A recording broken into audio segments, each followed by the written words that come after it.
Bien, pues aquí seguimos con la segunda parte del video. Espero que me puedan ver. Voy a ponerme aquí de esta parte de arriba. Pero como veníamos hablando, justamente estos son los diferentes públicos a los que tenemos que hablar y convencer a veces y a veces reflexionar y a veces desafiar y a veces también instruir, dependiendo eh, de dónde estemos, ¿verdad? La mayoría de estos públicos, como hemos dicho, es de sospecha, obstáculo, orientación bíblica y no presta atención, por lo general, tienen que ver con la comunidad anglo, con la comunidad eh, de iglesias blancas, de líderes blancos, eh, la, la, el público que tiene temor y lógicamente el último de los olvidadizos y los activistas comunitarios tiene que ver muy cercanamente con nuestra comunidad latina.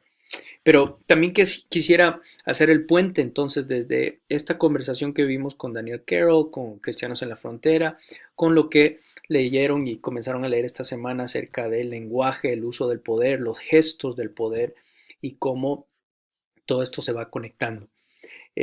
Como líderes latinos y latinas es sumamente importante que tengamos los oídos bien atentos, ya que es en el lenguaje donde comienzan a forjarse diferentes maneras de definir las realidades en que vivimos. De eso se trató el ejercicio acerca de qué bendición deseamos, ¿se acuerdan? Por ejemplo, aquí es donde quiero que entendamos el lenguaje y el poder del lenguaje, ¿sí?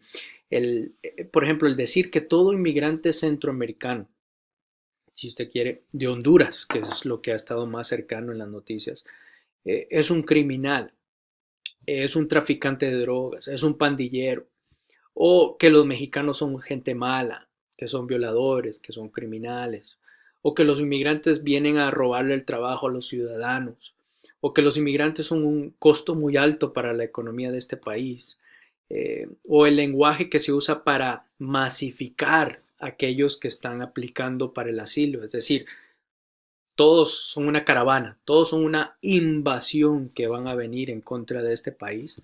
Ven cómo todo ese es un lenguaje que a propósito, que intencionalmente se va usando eh, para poder comenzar a definir quiénes sí pertenecen a esta realidad y quiénes no, quiénes son valorados y quiénes no, quiénes tienen agencia, es decir, poder de decisión y de autodefinirse y de superarse y quiénes no. En otras palabras, quiénes pertenecen al sueño americano y quiénes no.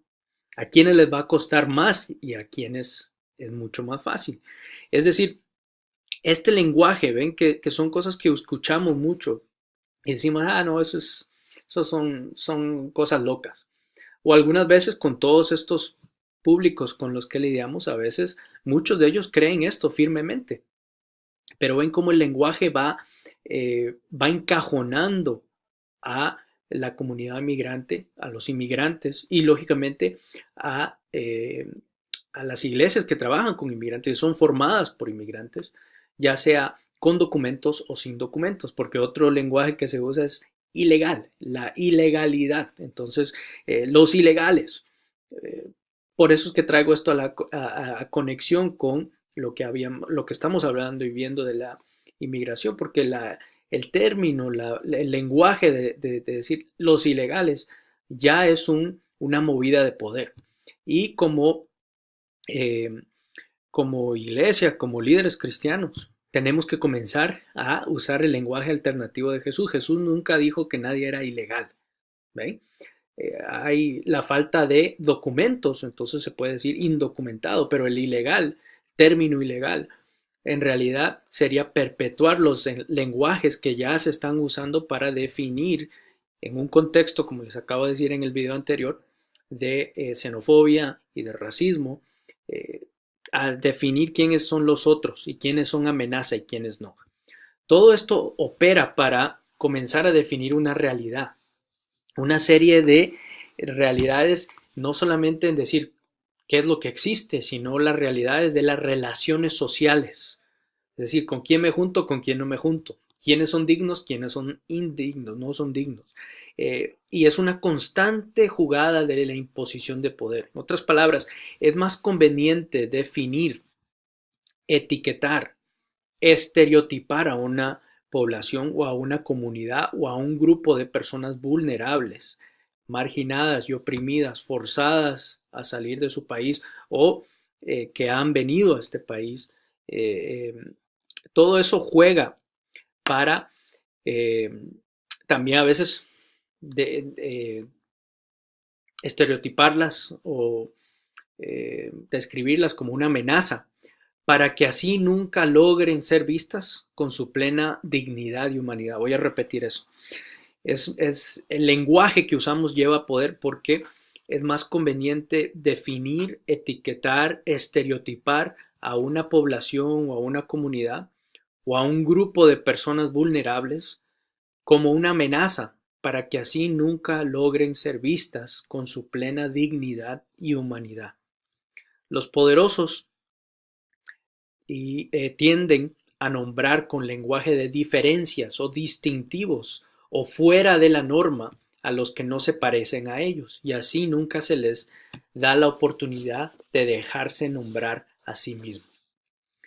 Tenemos, por ejemplo, el gran debate constante entre si somos hispanos, si se usa latino, si se usa chicano, si se usa mextex, si se usa mexican american, si se usa new yorker, o simplemente decir, no, yo soy de Guatemala, yo soy de Colombia, yo soy de Venezuela, etcétera. Cada uno de esos son lenguajes que usamos para resistir lo que se trata de imponer sobre nosotros o también usarlo para nuestra ventaja cuando sea necesario. Todos estos términos sirven de identificadores, pero también sirven de maneras de cómo nosotros podemos autoidentificarnos para no ser categorizados, generalizados y en sus peores casos ser criminalizados o discriminados. En esta semana vimos el capítulo 5 de Martínez y Branson. Y aquí se trata la dinámica relacional, pero también de poder, ¿sí? Es decir, la parte relacional es como la manera en que nuestros idiomas están construidos, de alguna manera sirven para, para relacionarnos, ¿verdad?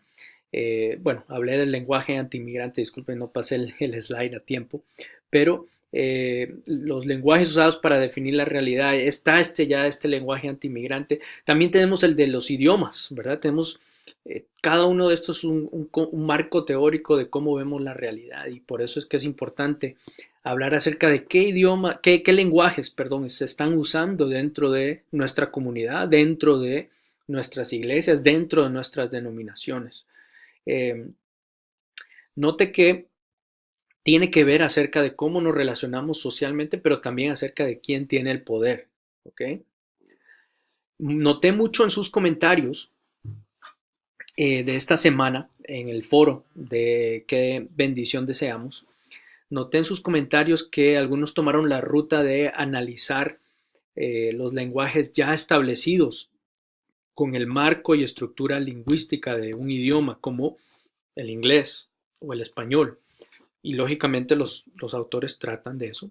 Otros recalcaron el mundo de representaciones, que lenguajes simbólicos, metafóricos, no verbales, o a veces el lenguaje impreso o el lenguaje de imágenes, cómo cada uno de esos pueden ser usados para demostrar superioridad o inferioridad, o qué es bueno, qué no es bueno, qué es bueno, qué es malo, qué es bello, qué es feo, etc. Y otros tomaron otra ruta y dijeron, no, vamos a recalcar solamente el lenguaje del amor o de lo eternal como el único lenguaje que define la realidad. Quisiera proponer que en este capítulo los autores trataron de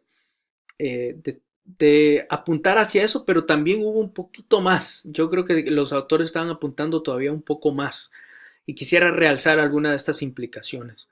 La categoría de lenguaje, y leo porque así aprovecho más el tiempo, debe ser entendida como, lo dicen los autores, como un mapa con diferentes escalas, hipótesis de lo que se está trazando, dibujando, pero también de cómo se va a utilizar ese mapa y quiénes lo van a utilizar y quiénes son los cartógrafos. Es decir, el lenguaje, cuando hablamos de lenguajes para definir la realidad, queremos decir que conlleva un marco de referencia de cómo se organiza, se entiende y se valora la realidad.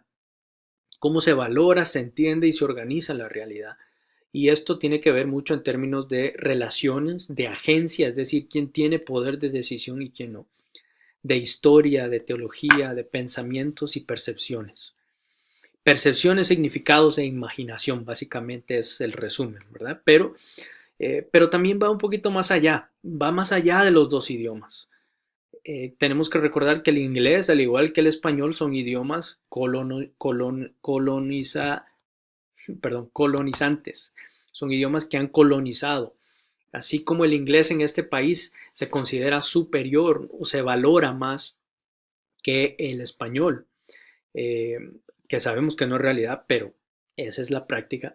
También hay que reconocer que en América Latina el español se valora más, se considera superior a los idiomas indígenas y por eso a veces le llamamos, imagínense, dialectos, aunque realmente es todo un idioma que tiene toda su forma de entender el orden de cómo está organizada toda la realidad. Pero otra vez va más allá de los idiomas, ¿sí? Va más allá de esto y va a todas las estructuras que usan un lenguaje para categorizar y crear percepciones de cómo tiene que ser los que no se parecen a nosotros. ¿Okay? Entonces también es un poco invisible, pero es parte de lo que construimos dentro de nuestra mente y cómo nos relacionamos. Quisiera recalcar que entonces sí hay acerca de los idiomas, sí hay acerca de marco teórico, pero también va más allá y por eso es que quisiera recalcar que el lenguaje del amor del que se nos muestra en las escrituras no es un sentimiento efímero que está flotando en el aire y que sobrepasa todas nuestras diferencias raciales, étnicas, culturales y de idioma, porque también noté eso mucho en la interacción, ¿verdad? Apuntemos hacia el lenguaje del amor, que en ese sí que no hay diferencia de todo. Yo quisiera decir, un momentito, yo creo que no hacemos honor a lo que las escrituras están haciendo si hacemos ese tipo eh, de juicios y decir que con el lenguaje del amor podemos resolver todo. Bueno, ¿a cuál lenguaje del amor se está refiriendo usted? Eh, ¿A cuál interpretación del lenguaje del amor se está refiriendo usted? Porque todo amor es contextualizado, tiene carne y hueso.